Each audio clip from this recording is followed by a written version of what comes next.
Good afternoon and welcome to the Lancaster School District Preschool Orientation.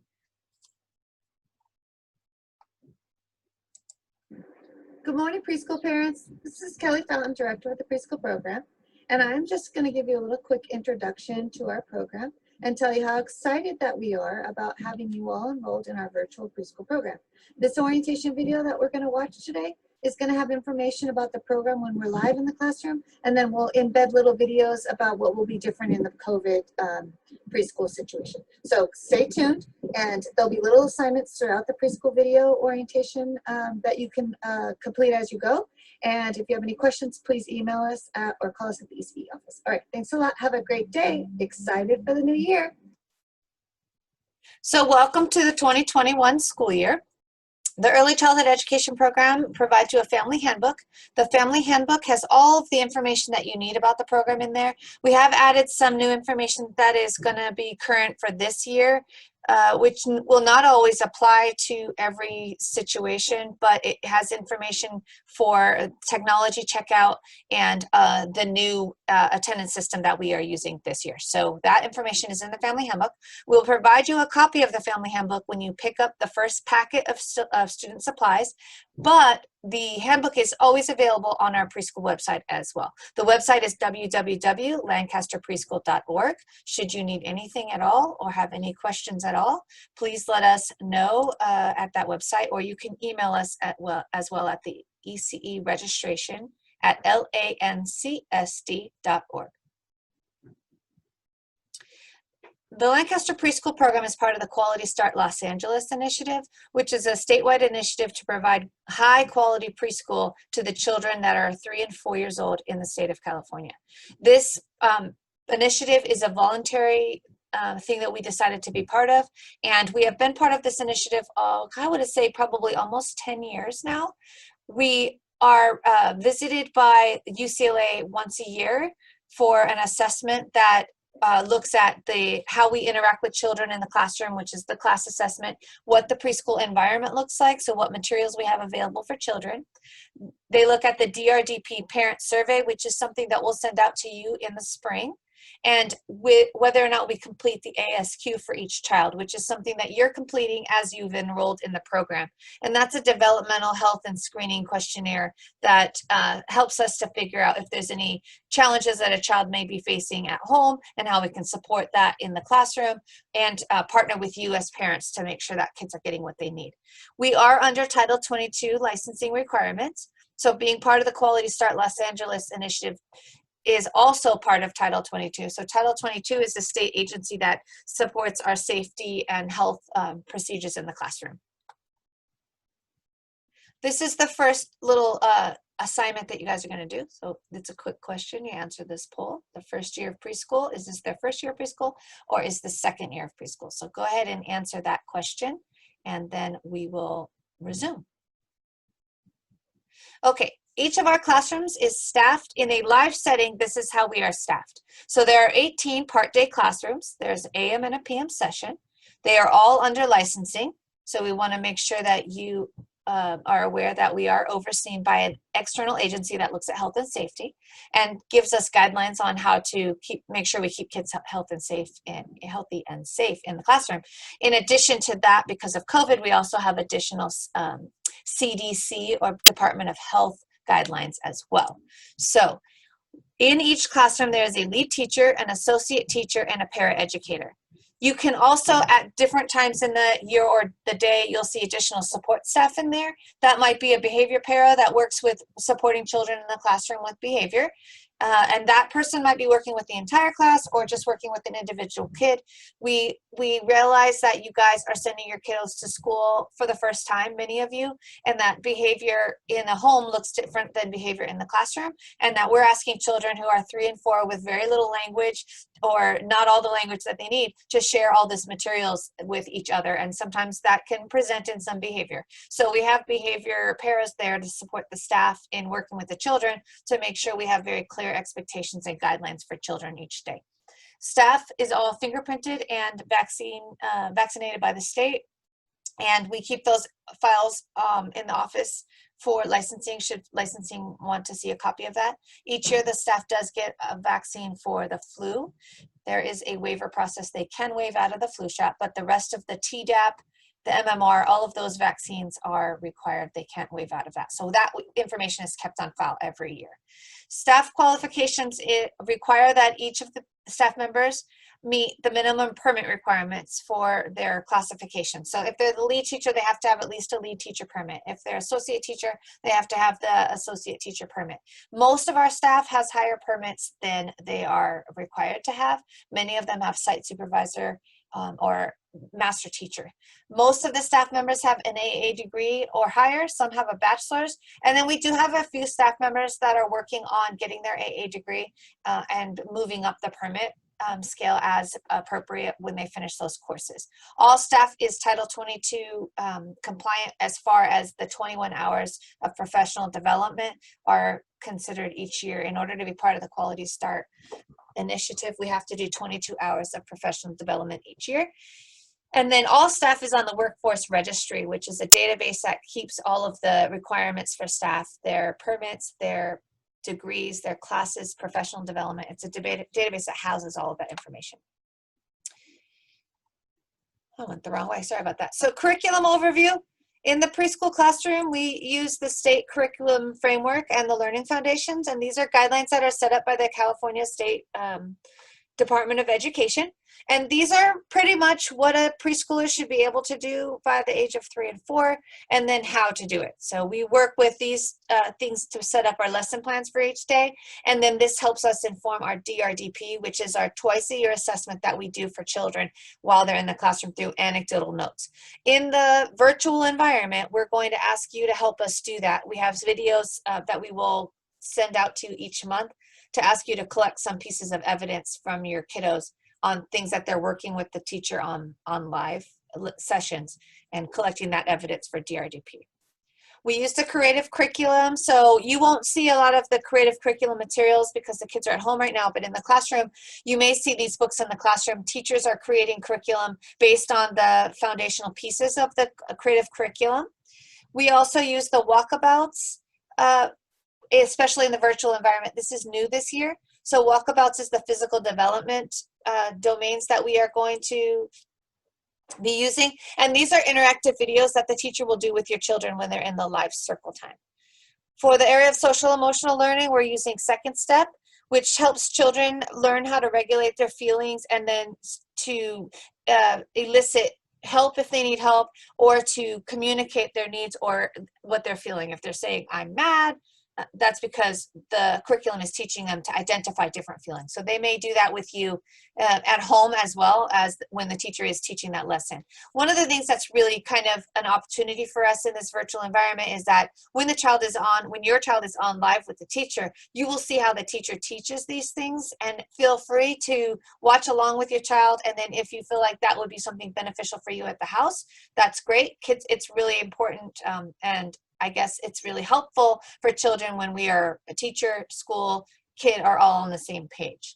Footsteps to Brilliance is something that was brought to us this year, and we will be using the Footsteps to Brilliance curriculum as well. So each child will get an account through Footsteps to Brilliance. It's a free account that's provided by us, and this will support literacy development as well. So while the teacher's working with the children live in that setting that they will have a group time for, there's also options for you as a parent to use the Footsteps to Brilliance to help with letters, recognition, sounds, early reading strategies, and literacy support for that.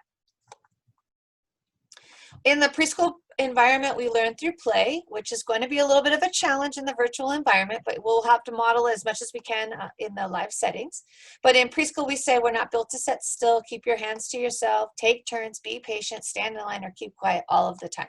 Preschoolers need motion, novelty, adventure, and to engage the world with their whole body. Let them play. Trust me, they're learning.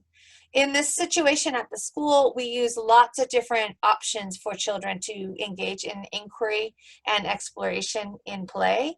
And that looks like science, the water table, the math area, outdoor classrooms, and messy play. And then we will, in the live sessions with you, we will talk about how to support your kiddos with some of these activities at home. And we will be supplying some activities for you to do at home with your kiddos as well. Some of the activities will be done online with the teacher when they're in the session, and other activities are for you to support play at home during those other times, because it's a 3-hour preschool program and you will have a half an hour session with your child. We won't be able to do longer than a half an hour because cognitively and developmentally appropriate age time is about 10 minutes for circle. So that's why we're going to engage the kiddos with that walkabouts video and then a story and some second step learning as well. We are a child-centered and discovery-based learning program. So we want to make sure you guys understand that it's not heavily academic. It is learning foundational skills through play, which will support their academics as they move on to TK or K. So this is an activity that you can work on together with your kiddo, or you can just answer these questions based on the information that we have here in the video. Okay, screen time. So we usually give parents a talk about screen time and talk about what happens when we start screen time early with our kiddos. And sometimes screen time takes precedence over our kiddos. I have 2 kiddos myself, so I'm guilty. So we want to make sure that we kind of balance out the screen time with the interaction with adults or other people in their environment, even other children in their environment. These 2 kiddos are on the couch sitting there with phones. They probably could program those phones by the time they're a year old. But have a conversation with another kid, sometimes they are lacking in those skills because they spend so much time on their phones. So sometimes family time might look like this. So in this virtual environment, it's a real challenge to get your kids off of that device, especially when there's no materials being provided for them. So that's why we're trying really hard to balance the screen time with your kiddos. Even though we are providing an iPad and asking them to be on screen time, we're trying to provide them lots of interactive pieces even through the virtual environment, so that children do have that interaction, that give and take, that conversation, that I talk, you talk, I talk, you talk. And engage in feedback loops, which is ongoing conversations with children. We want kids to get messy. We want them to learn through exploration. We do understand the challenges in the virtual environment, and we will do as much as we can to fill in that gap while the children are at home through those virtual lessons. And then once they come back to the classroom, we will get them dirty.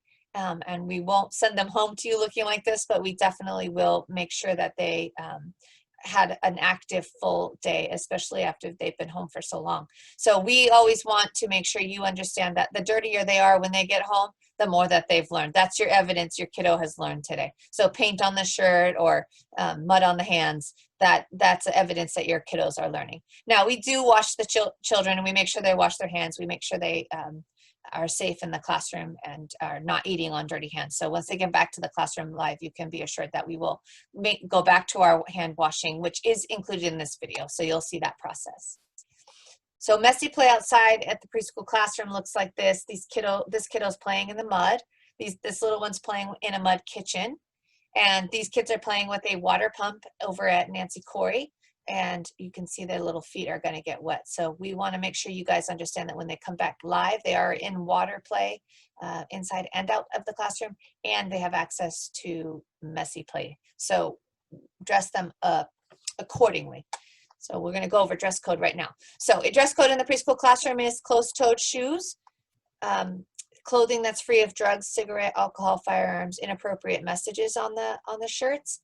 Long or hoop earrings are not very safe in the classroom because kids play very close to each other, and they sometimes can pull at those earrings and cause damage, or necklaces. So we would like you to please leave any dangly things at home once they return back to the classroom.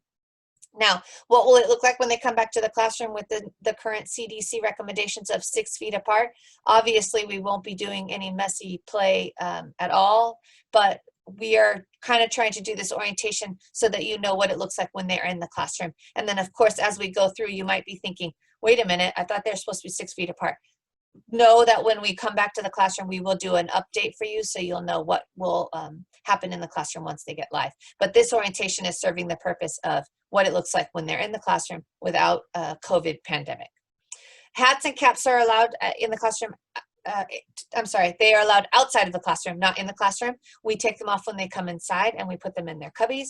And then we ask you to check pockets before the kiddos come to the classroom, and then again before you put them in your car. Sometimes they get excited about playing with an item and they put it in their pockets and then they take it home. So we just want, it's an opportunity for you to talk to them about, hey, this is a preschool item. We want to make sure we take it back and have the opportunity for other friends to play with that. And then sometimes they'll pick up items in your class and bring them to school. We want to make sure you check on those items, make sure they're appropriate for school. And we would prefer you to just keep those items in the car, and then the kiddo can pick them up when they get back to the car in the afternoon or after their session. So parents who dress their kiddos like this, super cute, especially for picture day, but they're going to get messy, and these clothing are going to be probably not looking like this when they get picked up at the end of their session. So this little dude's cute, super cute shoes, closed-toed, love it. But sometimes you send them looking like this, and at the end of the day, they look like this. So you see how she has a hair bow on this side, no hair bow here. Jacket, no jacket. So we want to make sure you guys are aware that we do put them back together as much as possible, but we want to make sure they're in a clothing that are appropriate for them to play and get messy and dirty, because we want to spend our time focusing on keeping them safe and not really watching out for their belongings. All right, we have a policy here that's called mistaken behavior. We don't call them bad behavior or making bad choices. We call it mistaken behavior. And we take a lot of time to teach the children what is the appropriate behavior for the preschool classroom. We spend a lot of time on social emotional development in the preschool program, so that when children go off to TK and K, they have the appropriate social behavior to get them to the next step of their academics. Because before they can learn how to read and write, they need to learn how to communicate and share and play nicely with each other, and then express their feelings or recognize the feelings of others, so that when they're in the classroom and working collaboratively with each other, they can do that without any conflict. Hand washing, we have a 6-step hand washing process. And this is the same 6 steps that the CDC is putting out in the COVID pandemic situation. So first the kids wet their hands, then they get soap. They leave the water running. So they turn the faucet on, they wet their hands, they get the soap. They wash their soap on their hands for 20 seconds. We usually have them sing a little birthday song. Then they rinse. Then they dry their hands with a paper towel, and they use that paper towel to turn off the faucet. And that's because when they turn on the faucet with dirty hand, we don't want them touching the same faucet to turn that faucet off. So they'll use the paper towel to do that.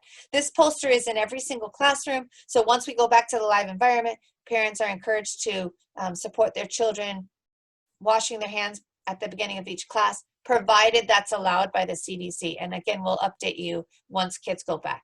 Here's a short video on hand washing, so take a second and watch that video, and then resume the recording. Nutrition in the classroom, we provide a healthy meal for children each day. So if they're coming in for breakfast, we'll provide them breakfast. If they're coming in for lunch, we'll provide them lunch. If your child has any food allergies or any problems with any food, that needs to be reported to the health office as soon as possible, so that parents, so that we make sure we have the appropriate food in the classroom and we are adhering to any food allergies that they might have. We do not force children to eat. However, we do appreciate that you get your kids sitting down and eating for meal times, starting as soon as you watch this orientation video, because getting them to sit for meal times helps them assimilate back into the classroom where they're expected to sit for a meal. During meal times, we have conversations and talk about our day and things that we're excited. The teacher might read a book and ask questions. So it's important that children are sitting down for that meal time together. Birthday celebrations are celebrated not with any food in the classroom, so you don't need to bring any cake or cookies or snack bags or prizes. We provide the children with a crown, and they get to pick the book of the day or the activity of the day or a preferred activity or sing the song. So we do celebrate them, and we do highlight them as a person who's super important today because it's your birthday, but we don't do it with food, so we ask that you support us in that. The menu is posted in the classroom each week, so you will be able to see that on the parent board when you see the parent board when you go to the classrooms. Outdoor play spaces look kind of like this. They look a little different at every site. This is at Mariposa. And the children take care of this space with the staff support and facilitation. They learn how to access materials and how to use them, how they would like to use them in the environment. You can see these two little ones are sitting in chairs, and one of them is actually taking notes, probably an observation of the environment, maybe some ladybugs or butterflies, or that the plants have grown and changed over time. So that's an example of what our outdoor environment might look like. Play spaces in the preschool program are licensed play spaces for the children that are under the supervision of staff. So we ask you not to let your children use this equipment at all unless they are doing it with staff during the predetermined outside playtimes. So as you're walking your kids in and out of school, you need to let them know that this is for school only and that they can't play on this equipment when they're not during class time. And that goes for any children that you're bringing in and out with you. Make sure that they aren't using this equipment either. So they need to be supervised at all times. Healthy kids come to school. This is our process prior to COVID. When we go back to the classrooms after COVID, this will be updated as well. But for now, every single child comes to the classroom. This is outside of COVID, and we health check them every day. So we will scan them up and down looking for signs of a runny nose or a fever. And then right away, we'll call the nurse if they have any of those items, a rash, anything that's out of the ordinary. And then the nurse will inform the teacher to let them go, to send them home. And we will document that. Now in COVID, this will look differently, and we will get that information to you, okay? So if a child has allergies, you need to make sure the nurse is aware of it. Over-the-counter medications may not be given before they bring to school unless the nurse is aware of it. So if you give your children fever medication to bring down a fever and then bring them to school, within 5 to 10 minutes of you leaving that classroom, your child will tell the teacher they took fever medication. It's like, it happens. So we'll give you a call back before you even get back home and say, hey, come back and pick up your little one because they said they took fever medication. So if they have a fever, 24 hours without a fever. So if they get sent home from class at 11 o'clock, they cannot return until the next day after 11 o'clock. So they have to miss a full day of school, whatever time they get sent home, and then the next day, okay? If your kiddo has any existing medical conditions, you need to inform the nurse. If your kiddo has a health problem while they're at school, we will fill out a boo-boo report that will let you know this is what happened while they were at school. They got scratched or they fell off the bike and hurt their knee or whatever it is, you'll get a boo-boo report. So if you don't get one, you need to ask the teacher, hey, I didn't get a boo-boo report. Oftentimes kids are playing and they don't tell us they got hurt, so they might come and tell you they got hurt and you didn't get a boo-boo report. So just let the teacher know the next day, hey, my kiddo said they got hurt when they were playing on the bikes. We will fill out a boo-boo report and we are gonna write that the child did not report it to us. That doesn't mean it didn't happen, it just means the teacher didn't tell us. In the case of a head injury, you'll be provided with a phone call that says your kiddo just hurt themselves in the head, and that's anything from the neck up. There'll be a blue piece of paper that comes home with that child, and it will detail like what to look out for as far as concussion, if your kiddo has a concussion. We always give you the option, if your kiddo does have a head injury, they can stay at school. Sometimes it's they bumped heads with another kiddo and they're okay, but we give you the option as a parent, hey, your kid did bump heads, do you want to come pick them up? If your kiddo is seriously injured, we will transport them to AV hospital. We will give you a call and let you know that your child has been or is being transported. An administrator from the program will go with your child so they will not be alone. We will ask you to come to the hospital rather than the school in a situation where it's serious, and then bring your ID with you to the hospital because we will not release your child back to you until we see that ID. So that's important that you keep those emergency cards updated as often as possible. Okay, flu season starts in October, so if your kiddo has a fever over 104 and and they have taken over-the-counter medication and you can't decrease the fever, you need to make sure they go to the doctor. In this situation with COVID, this will change a little bit because there will be new recommendations for fevers, obviously. So this is pre-COVID, so in a non-COVID world, these are the recommendations and the policies that we follow here in preschool. This is what the boo-boo report looks like. So it'll have a description of the injury, how it happened, and what the treatment was. More often than not, we treat with a Band-Aid and or an ice pack. So that will be detailed on there. And then they'll call you and let you know this happened. Sometimes it happens as they're lining up to come inside right before you pick up. So you might not get the phone call because you're probably already outside the gate waiting for pickup. Head injury report looks like this. It does have the pictures of the eyes on it, so it gives you a little heads up like what you should look for in case your kid did get a head injury. Parent involvement opportunities. So this slide I'm going to go over quickly. We do have lots of opportunities for parents to be involved. However, in the virtual environment, we will not be able to offer any of these, but we may put some of them online. So we have Healthy Parenting, we have Partners in Print, and then we have other parent events that are here at the preschool office. We will try to get some of these items for you online in smaller segments, and we can do live Zoom calls or WebEx calls, however, whatever platform we use, so that you can be a part of this amazing parent training that we have. Learning Genie is a system that we use to document anecdotal notes, and it's also the system that we use to message you. So if you don't download the Learning Genie app, we're going to have a hard time getting a hold of you. Sometimes parents will say, hey, I didn't get any pictures of my kiddos. Well, it's because you haven't activated your Learning Genie app.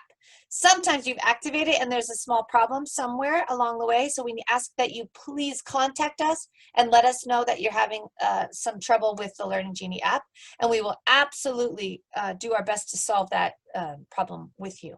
So here's a little video about Learning Genie.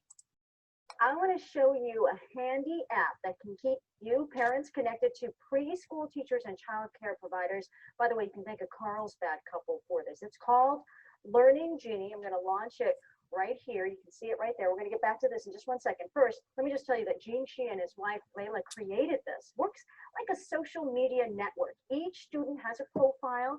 Teachers can upload your child's progress throughout the day while your child is in class, and parents, you'll be getting alerts on your phone instantly.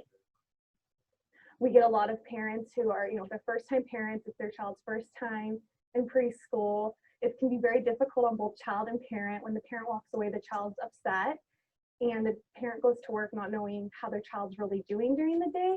With Learning Genie, we're able to communicate to them in real time, not only with written descriptions, but photos as well.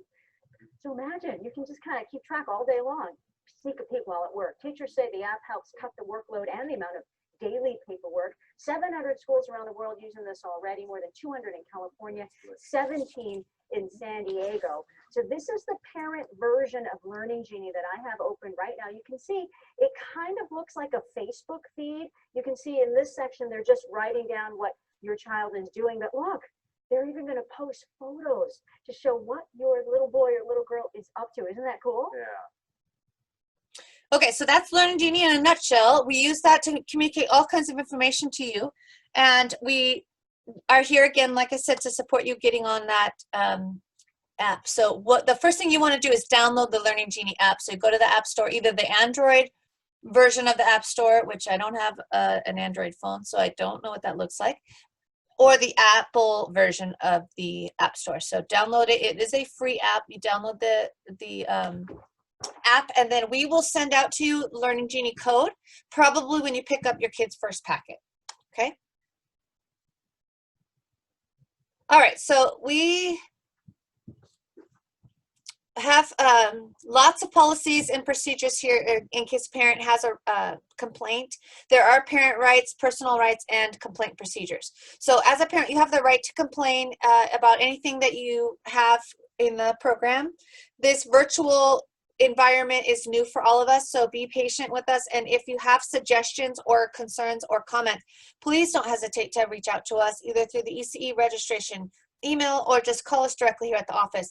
We really are working hard to make sure we're supporting you. So if we're not doing that and there's something else that we could do differently or add, we're happy to do that. We just, sometimes we don't know about it. We also have a Facebook page as well, so you can instant message us in the Facebook if you would like to do it that way. So the handbook will have a section called Parents' Rights. So make sure you check that page out on the parent handbook. If you have a complaint, we ask that you bring it to us first. If we can't resolve it, then we will channel it to the district office. I do have a supervisor that will take care of those complaints and try to resolve it as well. If for some reason that isn't working out, then there is a complaint process through the CDE that you can file a complaint there as well. And we are happy to give you all of that information if you have any concerns at all. Okay, here's a quick quiz. Okay, attendance policy. We are using MCT this year for the live drop off and pickup process for kiddos once we go back to the classroom. So as far as you guys as attendance, the attendance for children in the virtual environment will be you checking into the live session. If for some reason you cannot check into the live session, then we will give you that information. There is a form you will fill out that says my kid is absent today. And we'll go over that. It'll be in the packet of information that you pick up. But the attendance policy here is that we expect children to be in class in the live setting once they're in the classroom every day for the full 3 hours, okay? This on-time attendance each day creates healthy habits for kiddos. And at home, I think it might be helpful. I already started transitioning my children over to the school year. So they used to get up whenever they wanted. They're teenagers. Now they're up at 7 when I leave for work. They're up and ready to go for their school day. And we started that transition this week, today is what, August 4th. So they started that this week so that when they go back next week, it's not going to be overwhelming for them. So parent to parent, start getting them up and ready for their session and feed them before they get on their live session as well. Okay, so excessive absences could result in the removal from the program. I'm not sure what that will look like in the virtual program, so we'll give you an update on that if that changes. Absences over 5 days, once they're back in the live classroom, they need a doctor's note. If it's a COVID situation, then we'll walk you through that process as well, because that looks different than our regular attendance policy. Excused absences, we do excuse absences for illness of caregiver or illness of the child, court appointments, visitation, or family emergencies. These are things that would prevent you from being able to bring the child to class and pick up within a 3-hour time frame. So we ask that you call the office and let us know, or directly report to the teacher if your kid's going to be absent for any reason. And then we give you 10 best interest days, which are vacation days pretty much. So if you want to take your kiddos on a little vacation, I know that is challenging to do in COVID because there's nowhere you can go. But once we open up for the school year and we're back live in the classroom, you do have access to 10 vacation days. We call them best interest days. So you can call and say, I'm taking a best interest day today. Okay, irregular attendance or 3 or more unexcused absences could lead to removal from the CSPP program. So make sure you are aware of that. We do keep you posted, and if you have gotten close to those removal checkpoints, we will call you in and have you do an attendance contract. We have, last year we counseled 96 families about attendance. So 96 out of 860 last year. That's a lot of people. So we want to make sure you understand that this is a expectation is that your kid is in class once we're live in class for 3 hours and that they're there every single day. Okay. Last year we removed 36 families for 2 excessive absences, and we don't want to do that because it's not good for your kiddos. But we also run a wait list. So if we have a family that's not bringing their kid to school, once we get to a certain point in attendance, we remove them so that another child has the opportunity. And if you're communicating with us about attendance, then we should be able to be on the same page about it and then probably prevent a removal. Tardy policy, once we're back in class live, the policy for the gate will open 7:55 in the AM for the morning session. Start time's 8, tardy is 8:06. The gate locks at 8:10. And then the afternoon preschool session will be 12:25. The gate will open 12:30, class starts. And then if you're tardy, after 12:36, they will mark you tardy, and the gate locks at 12:40. If for some reason you're late to drop off your kiddo, you're gonna have to go around to the main office and get the kiddo in through the main office. You have to sign in there. Now, during COVID, there's no kids at school, so this is when we're back in the classroom. Okay, we'll send warning letters if you have too many tardies or late drops, and at 5, and then at 7 we'll meet with you, and then at 10 we can remove the child. Same thing for late pickup. Class is over at 11, but the gate opens at 10:50, and the afternoon class is over at 3:30. Gate opens at 3:20. At 11:06 you're late, and at 3:36 you're late, and that's because staff has to go to lunch at 11:06. And at 3:36, staff is getting ready to clean up and go home for the day. So we want you to pick your kiddos up on time. At 11:10 and 11:40, the gate will lock and you have to pick them up in the front office, okay? Late pickups, the family gets a letter at the first late pickup. Second, a verbal warning at the first pickup. Second pickup is a letter, and then at the third late pickup, we can remove. So it's really important that you communicate with us why your child is late. I'm sorry, why you were picking up late. Last year, we removed 36 families from the program for excessive absences. That equates to about 6,511 days of absence. And I'm sorry, that we had 6,511 days of absence for 728 kids from October through March of the year before. So this in 1819, this is how many kids, this many days of absence for the kids that were enrolled in the program. That's a lot of days of absence. So we want to make sure we teach kiddos now. The most important place for you is in school. And I know it sounds weird to say in a virtual environment, but we're going to go back to the class eventually. Okay, so emergency cards, we have everybody on the emergency card has to be over 18 and they have to show ID. We do not take verbals over the phone. So once the kids are back in the classroom, we will send an email out to you, update your emergency cards, because it's not going to be till January, or maybe sooner, but I think January. So you might have some emergency contacts on there that are not accurate anymore. So once that email comes out, then you're going to update your emergency cards. But everyone has to be over 18 and everyone has to show ID and everyone has to be on the emergency card. So you can't send your random neighbor who's over 18 with ID to pick up. If they're not on the emergency card, we're not going to release. And then disaster cards, they're similar to emergency cards, but they use these to release people in an emergency. So if there's an earthquake or a lockdown or something is happening, we use these cards. So you want to make sure you update both the emergency card and the disaster cards. I think we've streamlined the process for you. So once you update the emergency cards, that is the disaster card. So all changes need to be made in the ECE office. We don't do them over the phone because anyone can call and say, I want to update my child's emergency card. We can't verify that it's you. So we ask you to come into the office to do that once we're back live in classrooms. Mandated reporting, we're all mandated reporters here in the preschool program. I do want you to know that that does also incorporate what they're seeing on live TV sessions. So if they see something that doesn't seem appropriate to them, our job is to report that.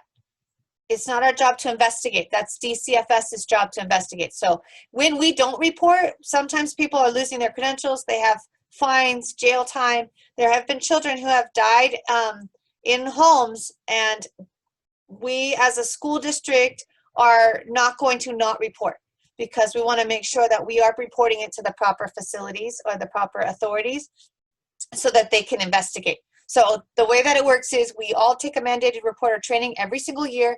If we see something, we suspect something, we are going to report that, and then that report will be taken on by DCFS and investigated. If they come to the house to do an investigation, you answer their questions. If they don't see anything or they don't have concerns, then they'll take it from there and either close the investigation or further it, depending on what they need to do, okay? I just want to make sure you guys understand that we are mandated reporters. We aren't going to ask you questions. We're just going to report, okay? All right. This does not apply to you, so I'm not going to show you that. Okay, that is it. That's the end. So there's a couple of assignments that we'll be sending out. I will send out one more Google form for you to fill out. That's our proof that you watched this video and did the assignment. And then we will be doing the pickup, which I will also send out in the email on August 10th, which is Monday in the morning from 8 to 10, okay? So you'll come and pick up a packet for your kiddo. And I'm going to show you, I'm going to share my video with you now so you can see what that packet looks like. Okay, so the packet looks like this, and it has all of the items that the kiddos are going to need for the semester. There is a packet of glue in here. Let me show you what we have. I'm going to dump out the bag. So there is a bottle of glue. There is a set of scissors for each child. There are some watercolors, a pencil that we do recognize that it is a large pencil that is appropriate for children to write with. So we are going to sharpen that for you, pre-sharpen it, so you'll have that. We have a box of small colored pencils. We have a box of Crayolas and a large box of markers. So advice, parent to parent, don't give the children this entire thing all at once because it'll be all over your house and your walls. So most of it's non-toxic. So it washes off easy. So hang on to the supplies. Don't just hand this bag to your kiddos to play with. They need to use it during their online sessions with the teacher as well. Then each child will get some Play-Doh. They're all different colors. So There's Play-Doh in there. And the last thing that will be in there is a glue stick, okay? Each child will get a packet, and then every month we'll get a theme packet. And the theme packet will go over whatever the theme is of the month. So in August, it's back to school or all about me. And there will be activities that they're going to do with the teacher, and those will be given to you in a packet that is labeled August theme packet. So when you pick up the supplies on Monday, August 10th, you're going to get a large packet that looks like this, and then you'll get an August theme packet. You will also have in that packet your NOA, your 9600, which are forms for preschool that we need you to sign. You have to sign your income verification. You'll sign that as well. And then you will get a large name tag about this size that'll have your kiddo's name on it. We'll have your class and your group time. And your group time is when you're going to report online, okay? You'll keep that with you at all times in your car, because every month when you pick up a packet, you're just going to show us this, and we'll check off that your kiddo got the packet, okay? You will also get a Learning Genie code in your bag. So that's what you're going to use to put into the app that I told you about, Learning Genie. You put the code in, and that will access the classroom that your child has been assigned to. And then there are some other things that you're going to get as well. That'll be in that packet, and we'll explain it to you on Monday. So what's going to happen on Monday is you're going to drive through this location, pickup location, and you will go to the first person, tell them the last name of the kid, and then they'll direct you to which station. You're going to stay in your car, not getting out of your car, and wear a mask, okay? So come with your mask on. This is a nice mask I have. And then you're going to give us your kiddo's name, and we'll check off that they have their packets been given to them and that you've signed your official preschool paperwork, okay? Any other questions you have, you can either email us back at the ECE registration email after you watch the video, or put it in the comment box on the Google form that we're going to send out that's going to accompany this video, okay?